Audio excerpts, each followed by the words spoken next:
Hello guys, ഞങ്ങളിപ്പോൾ ക്ലബിൽ വന്നാണ്. ഇവിടെ ഒരു ക്ലാസ് ഉണ്ട്, നമുക്കത് കേട്ടാലോ. അങ്ങനത്തെ ഫ്രൂട്ട്സൊക്കെയാണ് കൂടുതൽ കഴിക്കാൻ പറയാം. തിന്നായിട്ടുള്ള ഫീൽ ചെയ്യുന്ന സ്കിന്നുള്ള ആപ്പിൾ മുന്തിരി അങ്ങനത്തെ ഒക്കെ ഒഴിവാക്കും. കാരണം അതൊക്കെ ഇൻഫെക്ഷൻ, അവർക്ക് വൈറസ് ഫംഗസ് കൂടുതൽ അവരുടെ ശരീരത്തിൽ എത്തിക്കഴിഞ്ഞാൽ അവർ വളരെയധികം മോശമായി പോകും. ഈ സാഹചര്യത്തിൽ ഡോക്ടറുടെ ശേഷി കുറവായതുകൊണ്ട് അപ്പോൾ അങ്ങനെയുള്ള കുറച്ച് കാര്യങ്ങൾ ശ്രദ്ധിക്കാനുള്ളതല്ലോ. നമുക്ക് കൊടുക്കാൻ പാടില്ല എന്നൊക്കെ പറയും. നമ്മൾ ബ്രസ്റ്റ് എടുത്ത് കളയുമ്പോൾ നമ്മൾ എന്താ ചെയ്യുന്നത്? നമ്മളിവിടെ ലസിക വാഹിനികളോ ലസിക കമ്പികളോ ഒക്കെ എടുത്ത് കളയാം. അപ്പോൾ ഇങ്ങോട്ടേക്ക് പിന്നെ ഒരു പ്രവാഹവും ഇല്ല, ഒരു ഫ്ലോറിൻ്റെ പ്രവാഹം ഇല്ല. അപ്പോൾ ബി പി എടുക്കുമ്പോൾ എന്താ സംഭവിക്കുന്നത്? ഇവിടെ കെട്ടുന്നു, ഇവിടെയുള്ള ആപ്പിളിൽ വെച്ചിട്ട് നമ്മൾ ഇവിടെ പ്രഷർ കൊടുത്തിട്ട് ഈ ആപ്പിളിലോട്ടുള്ള രക്തപ്രവാഹം ഫുള്ളായിട്ട് നിർത്തി വയ്ക്കണം. നിർത്തി വെച്ചതിന് ശേഷം അതിനെല്ലാം റിലീസ് ചെയ്തിട്ട് കഴിക്കുന്ന സമയത്ത് നേരെ ഇവിടെ എല്ലാം പോയിട്ട് ഇവിടെ അക്യുമുലേറ്റ് ചെയ്ത് കഴിഞ്ഞാൽ ഇവിടെ എന്താ നേരിട്ട് വരും. അതുകൊണ്ടാണ് നമ്മളവിടെ ബി പി എടുക്കാൻ പാടില്ല എന്ന് പറയുന്നു. പിന്നെ ഇതൊരു ക്യാൻഡിലേക്ക് ഒരു ഫുഡ് കൊടുത്തു കഴിഞ്ഞാൽ ഇവിടെ എല്ലാം അക്യുമുലേറ്റ് നിൽക്കുകയായി. അപ്പോൾ നമ്മൾ പോകാൻ അവർക്ക് ഗ്രന്ഥികളോ വാഹിനികളോ ഇല്ല. അപ്പോൾ അതുകൊണ്ടാണ് ഇങ്ങനെയുള്ള കാര്യങ്ങളൊക്കെ പറയുന്നത്. നമ്മൾ കാര്യങ്ങളെ കുറിച്ചൊക്കെ ഏകദേശം ഒന്ന് പറഞ്ഞു എന്നാണ് ഞാൻ വിചാരിക്കുന്നത്. സനാതനം പറഞ്ഞു, രോഗലക്ഷണങ്ങൾ പറഞ്ഞു, അതിൻ്റെ എങ്ങനെയാണ് ചികിത്സാ രീതികൾ, നമുക്ക് എങ്ങനെ കണ്ടുപിടിക്കാൻ പറ്റും എന്നൊക്കെ പറഞ്ഞു. പിന്നെ നമുക്ക് ഈ 20-40 വരെ പ്രായമായിട്ടുള്ള ആൾക്കാർക്ക് ചെറിയ ചെറിയ തെന്നി മാറുന്ന മുഴകളൊക്കെ കാണാം. അതൊരിക്കലും എന്താ പറയുക ക്യാൻസർ ആയിട്ട് നമ്മൾ ചിത്രീകരിക്കരുത്. എന്നിരുന്നാൽ തന്നെ ഒരു ഡോക്ടർ കാണിക്കണം നമുക്ക്. പിന്നെ അതുപോലെ മുല കൊടുക്കുന്നവർ ചിലർക്ക് ഇതുപോലെ മുഴകൾ വേണ്ടി വരാം. അത് വളരെ ഒന്നും ചെയ്യാതെ വെറുതെ അവിടെ നിൽക്കുന്നവരെ അത് നമ്മൾ പേടിക്കേണ്ടതായിട്ടുള്ള ആവശ്യമില്ല. പിന്നെ ആർത്തവം കഴിഞ്ഞ് നമ്മുടെ മാസമുറയുടെ സമയത്ത് ഉണ്ടാകുന്ന മുഴകളൊന്നും നമ്മൾ പേടിക്കേണ്ടതായിട്ടുള്ള മുഴകളല്ല.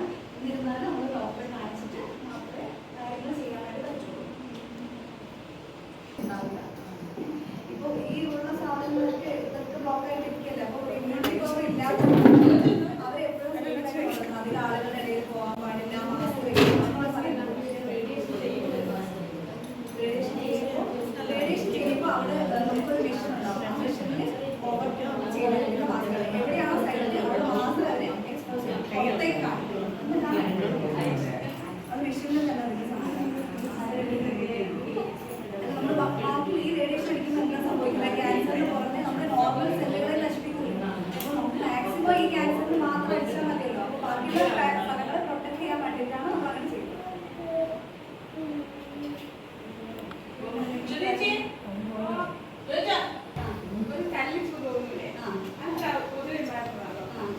ഇത് ഞാൻ പറയുന്നത് നമുക്ക് ഈസ്ട്രജൻ എന്ന് പറയുന്നൊരു ഹോർമോൺ ഉണ്ട്, നമ്മുടെ സ്ത്രീകളിലുണ്ടാകുന്ന ഹോർമോൺ.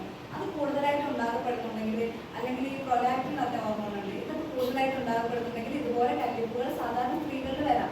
അത് നിങ്ങൾ സമയം നോക്കിയാൽ മതി. ഇത് പീരീഡ്സ് ആവുന്നതിന് അല്ലെങ്കിൽ മെൻസസ് ആവുന്നതിൻ്റെ സമയത്തുള്ളതാണെങ്കിൽ ഈ ഹോർമോണുകളുടെ കൂടുതൽ അളവ് കൊണ്ട് ഉണ്ടാവുന്നതായിരിക്കും അത്. ഇല്ലാന്നുണ്ടെങ്കിൽ ഇപ്പോൾ മുലയോട്ടിൽ നിർത്തി കഴിഞ്ഞ അമ്മമാർക്ക് ഇതുപോലെ കാണാറുണ്ട്. അതിപ്പോൾ ഈ ഹോർമോണുകളുടെ വ്യതിയാനം കൊണ്ട് സംഭവിക്കുന്നതാണ്. അത് നിങ്ങൾക്ക് അല്ലാന്ന് പറയാൻ പറ്റില്ല. നമ്മൾ എന്തെങ്കിലും ടെസ്റ്റ് എടുക്കും. 40 വയസ്സ് കഴിഞ്ഞ് കഴിഞ്ഞാൽ നമ്മൾ മാമോഗ്രാം എടുക്കുന്നതാണ്. അത് അതാണോ അല്ലയോ എന്നുള്ളത് നമ്മൾ ഉറപ്പിക്കണം. ഒരു ഡോക്ടറെ കാണിച്ചോ അല്ലെങ്കിൽ ഇതിൻ്റെ ടെസ്റ്റുകൾ ചെയ്തോ നമ്മൾ അതിന് തീരുമാനിക്കുന്നതാണ്.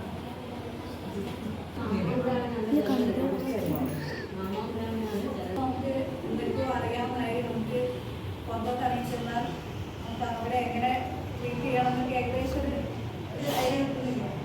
അപ്പോൾ നമുക്ക് നമ്മളിപ്പം ഒരു ക്യാൻസർ രോഗം വന്നു കഴിഞ്ഞാൽ നമ്മളെന്താ നമ്മുടെ മനസ്സിൽ ചിന്താഗതിയില്ല. ഇനി അവരധികം കാലമില്ല, ടെൻഷനായിരിക്കും, എങ്ങനെയൊക്കെയായിട്ട് ഈ RIP ലക്ഷം അവിടെ പൊക്കോട്ടെ ആ ഒരു ചിന്താഗതി നമുക്ക് മാറ്റിയെടുക്കണ്ടേ. RIPനെ പിന്നെ നമുക്ക് എങ്ങനെ വായിക്കുന്നത്?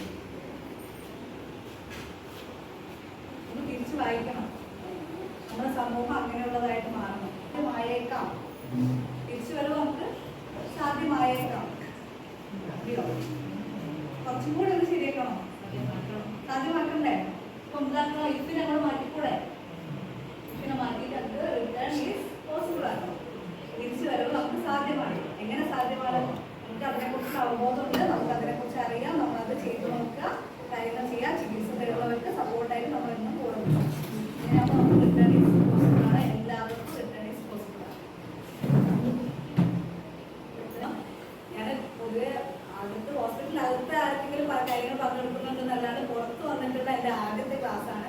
അപ്പോൾ എന്നെ വിശ്വസിച്ച് ഈ ക്ലാസ് ഏൽപ്പിച്ച യോഗ ഓക്സിലറി ഗ്രൂപ്പിലെ ഭാരവാഹികൾക്കും അതിൻ്റെ അംഗങ്ങൾക്കും അതുപോലെ ഞങ്ങളെ എപ്പോഴും സപ്പോർട്ട് ചെയ്തുകൊണ്ടിരിക്കുന്ന കുടുംബശ്രീ ഭാരവാഹികൾക്കും അതിൻ്റെ അംഗങ്ങൾക്കും നന്ദി പറയാണ്. ഇന്നിവിടെ എത്തിച്ചേർന്ന എല്ലാവർക്കും അഭിപ്രായങ്ങളൊക്കെ പറയാം. ഈ ഹോർമോണിന്റെ വ്യതിയാനം കാര്യങ്ങൾ തടുപ്പൊക്കെ വരും.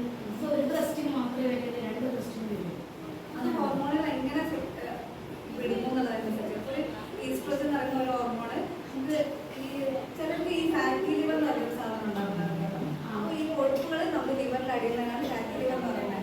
അപ്പോൾ ഈസ്ട്രോജൻ നേരെ പോയിട്ട് ഇത് റിലീസ് ആയി കഴിഞ്ഞാൽ ലാസ്റ്റ് പോയിട്ട് അടിഞ്ഞ് ഇല്ലാതാവുന്നത് ഈ ലിവറിൽ പോയിട്ടാണ്.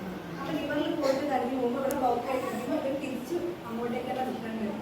ആ ഒരു സമയത്താണ് ഈ ഈസ്ട്രോജൻ നമ്മുടെ ബ്രസ്റ്റിൽ ഇങ്ങനെയുള്ള സ്ഥലങ്ങളൊക്കെ കെട്ടിക്കിടക്കുന്നത്. അങ്ങനെയാണ് ഈ ഹോർമോണുകളുടെ വ്യതിയാനം കൊണ്ട് നമുക്ക് മുഴകൾ ഇതുപോലെ വരുന്നത്.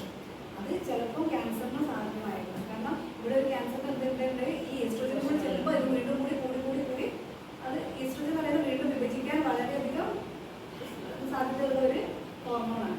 അങ്ങനെ ഉണ്ടായത്. ടീം അംഗമായിട്ടുള്ള ജിതിശേച്ചിയെ ക്ഷണിക്കാണ്. എല്ലാവർക്കും ഗുഡ് ഈവനിങ്. ഇന്നിപ്പോൾ ഡോയോ ഓക്സിലറി ഗ്രൂപ്പിന്റെ ഭാഗമായിട്ട് ക്യാൻസറിന്റെ തന്നെ ബന്ധപ്പെട്ടിട്ടാണ് സ്ഥാനാർബുദ ബോധവൽക്കരണ ക്ലാസ്സാണ് ഇവിടെ നടന്നത്.